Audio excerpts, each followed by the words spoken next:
So as you know, I'm giving YouTube a bit of a rest. I plan to go away for a few months, and I probably won't be back for quite a while, but I'm leaving with no bitterness and no negativity. I am so thankful for this experience. The last few years, I have learned so much, and I never could have guessed that there was even this much to learn, let alone that I would have learnt it. And I guess one of the reasons why I've been able to learn lessons is because I've been able to admit when I was wrong. And it's not always easy. As humans, we like to think we've got it all worked out. And so when evidence is presented to us that one of our beliefs is incorrect, it can be a very natural response to maybe not always attack the person presenting the information, but to reject the information out of hand because it doesn't fit in with what we already think we know. And over the last 3 years, I've had to swallow my pride and eat some humble pie and accept that some of the things that I thought I knew, I simply didn't know. They weren't actually based on evidence. And one of the big turning points for me was about the middle of last year when I started looking into this Nikola Tesla. And I'd heard lots of things about him. We've all heard about the amazing things he did and the theories that maybe he was knocked off by the Rockefellers or one of these families, and that if it weren't for that, if he had have been let to just present his findings and his inventions to the world, that we'd all be much better off. I'd heard all that stuff, but I'd never looked into it properly. And so what I went and did when I got the opportunity was I went and looked at the primary source information for Nikola Tesla. And what I found blew me away. Blew me away. To this day, I am still amazed by what I discovered. And I still think to myself, I can't possibly be the first person who's actually gone and read Tesla's primary source documentation. The articles that were published in the Electrical Experimenter and elsewhere, I can't be the first person who's actually gone and looked at these things. But anyone who looks at them will come to the exact same conclusion as me because it is obvious. And I'll speak more about that in a moment. But before I do, I wanted to just go through this little, schematic, if you can put it that way, that I've put together, just to explain, the way that I see all of this and where I think I differ from a lot of people. And it doesn't mean that I'm better or worse, or they're better or worse. But I think one of the main lessons I've learned in all of this is that we're not all the same. We don't all think the same. We're not all here for the same reasons. We might like to think that we're all the same or that we've all got the same motivations, but that's not really how it works. So let's just run through this then. A question that I would ask myself and that I'd ask other people is, do you still feel that you've got more deprogramming left to do? And you can call it whatever you like, waking up or deprogramming or what have you, but you get what I'm trying to say. Do you accept that there are things that you currently believe that are not true? And there are things that you don't know yet that you could learn. And for me, the answer is definitely. I've definitely still got a lot left to learn. Every few months, I learn something major new and a few little things that are new as well in between, and constantly just changing my worldview on things, constantly challenging what I think I know. So yeah, I definitely have a lot more deprogramming left to do. But do you feel that way? If the answer is yes, then you can move on to the next question. Do you seriously want to do more deprogramming? That is, given everything that you've learned so far and all of the things that you used to think that you knew, but you now realize were silly, do you seriously want to do more of that? Because I think some people tell themselves they do, but really, they don't want to learn that something else was wrong. They found out about the TV lying to them, or they found out about a certain aspect of science being a bit of nonsense, and okay, they've changed their positions on that, but they don't want to go through that again because it rocked their world and they're kind of sick. They just want stability in their mind. They want some continuity. They will tell themselves that they want to do more deprogramming, but really they don't. But some people do. Some people are like me. They're like, sure, if I'm wrong about something today, I want to see the evidence. I want to see the logic that I'm wrong. I don't want to go through my whole life being wrong about things. So let's find out what I'm wrong about. The sooner the better. If you do feel you've got more deprogramming left to do, and you seriously want to do more deprogramming, my question is, which of your existing beliefs did you tackle today? Which of the things you currently believe did you say, right, I'm going to go and see if I can debunk myself on this. I currently believe X, Y, or Z. Let me go and take a serious look at the alternative hypothesis, or at the competing theories, or at potential problems with what I believe. The reality is that most of us don't do this on a daily basis. We don't do this on a regular basis, even if we tell ourselves we want to. And this is one of the major things that I've learned, and it was through releasing my work on Tesla last year that this really started solidifying in my mind, this idea of, hold on, I thought everyone here was truth seekers. I thought everyone was trying to find the evidence and trying to come to logical conclusions and not being afraid to challenge ideas, even if they are the popular or the predominant ideas. But what I learned fairly quickly through that experience was, no, that's not the case at all. A lot of people here might understand that TV lies to them a lot of the time, but that doesn't mean that they are going to challenge their own beliefs about other things.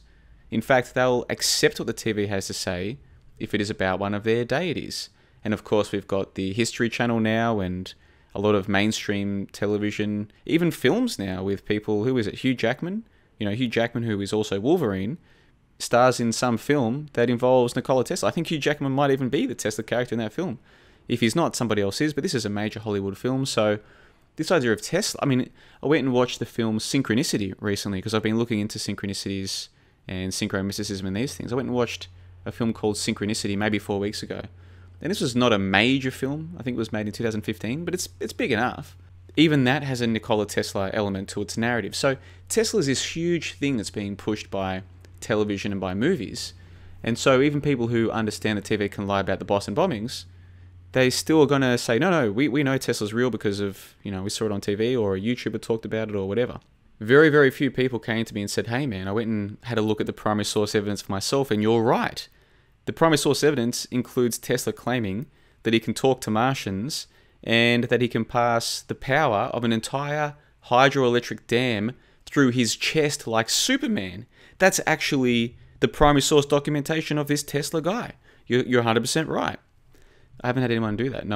I don't think anyone even actually did go and double check the primary source documentation. And it's not my documentation. This is the official documentation of Tesla, except that no one goes and looks at this stuff. No one cares. No one actually wants to go and look at the evidence. And when I started to realize this, that was a huge turning point for me.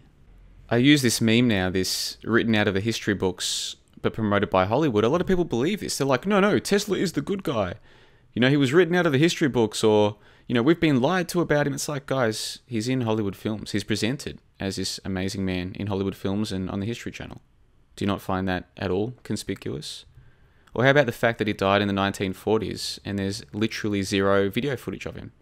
Do you find that a little bit conspicuous? How about the fact that in the primary source documentation, that is his articles published in the Electrical Experimenter and elsewhere, he claims that he can talk to Martians and that he can pass the power of an entire hydroelectric dam through his body like Superman without even burning his hands, he says. Don't you find any of that a little bit conspicuous? That's what you would associate with Superman, isn't it? That's a Superman kind of thing to do. Yeah, so he's like got Superman powers in his own writing, and there's no video footage of him.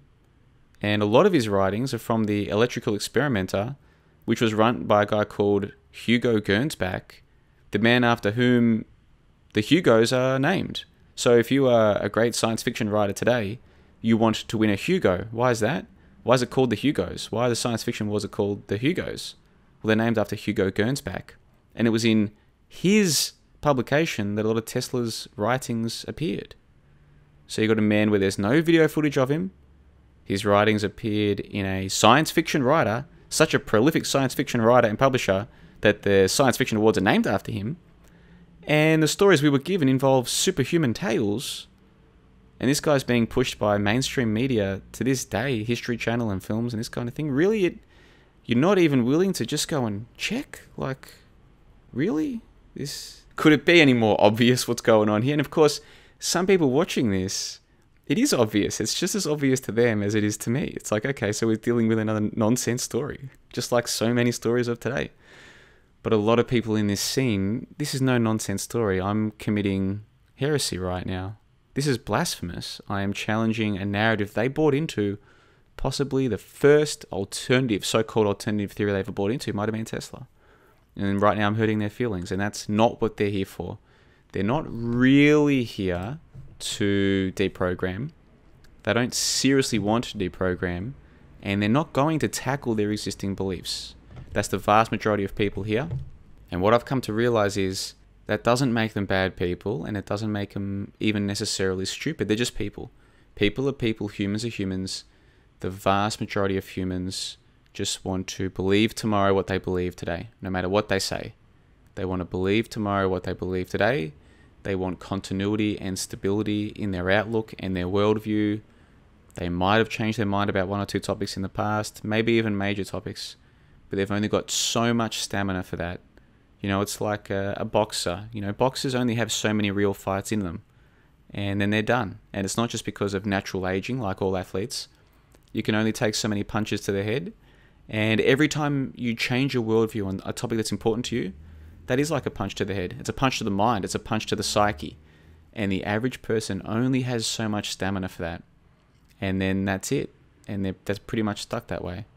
That's just the way the world is. And when I started to realize that, that was a huge turning point for me.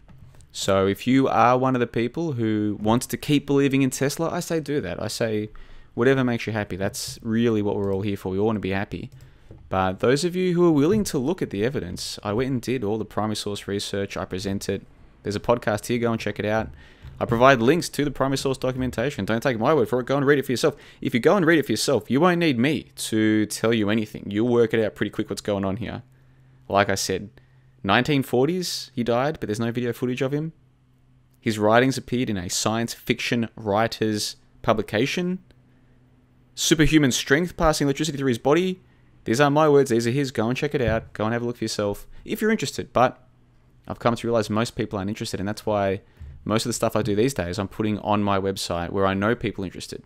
On YouTube, no, the so-called truth scene, that's just not how it is. And that's just how it is, my friends. It's neither good nor bad. This is just the reality in which we live. So this is my second turning point video. I'd like to leave maybe 3 or 4, just so if anyone comes and checks out my channel in the future and they're like, oh, he made all these videos, what happened to him?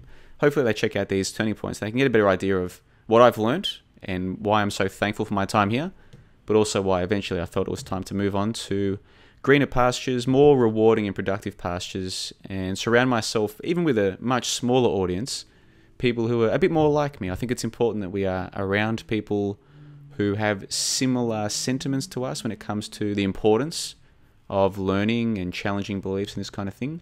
And if you're someone who doesn't want to challenge your beliefs, hang around the people who won't challenge your beliefs, and you'll be very happy. If you do want to challenge your beliefs, you can't be hanging around the so-called truth scene on YouTube because it's too toxic. Speaking of which, to those of you who are still subscribed to my channels just to get your 5 or 10 minutes of hate every time I upload a video, you've had your 5 or 10 minutes of hate, feel free to thumbs down, but don't waste your time leaving a negative comment, because I will delete it. And I'll give you a little hint here. When someone deletes your comment from their channel, you'll still be able to see your comment, but no one else will. So if you leave a nasty comment on my channel and you can still see it there, don't assume that everyone else can. There's a good chance nobody else can. And that's not just on my channel, it's on everyone's channel. So I know you're going to get angry at me for saying this, because I'm basically saying don't waste your time being a dickhead. From now on, when you leave a nasty negative comment that doesn't help anything, has no interest in the truth or evidence or logic, just name calling and this kind of thing, from now on when you do that, do yourself a favor, go back and check your comment the next day and log out of your channel, and or log out of your YouTube account, and you'll find that your comment's not there anymore. So I'm actually doing you a favor. I'm telling you, don't waste your time. I know you're going to hate me for it, but believe it or not, I'm actually doing you a favor. But that's it from me today on the 2nd of September 2017. John the Bond signing off. Always check the links in the info box below. Do yourself a favor, go and check those out. And have a look at this little meme that I made. I'm pretty happy with that. What do you reckon? But it is time for me to get going. So until next time, you guys take care of yourselves.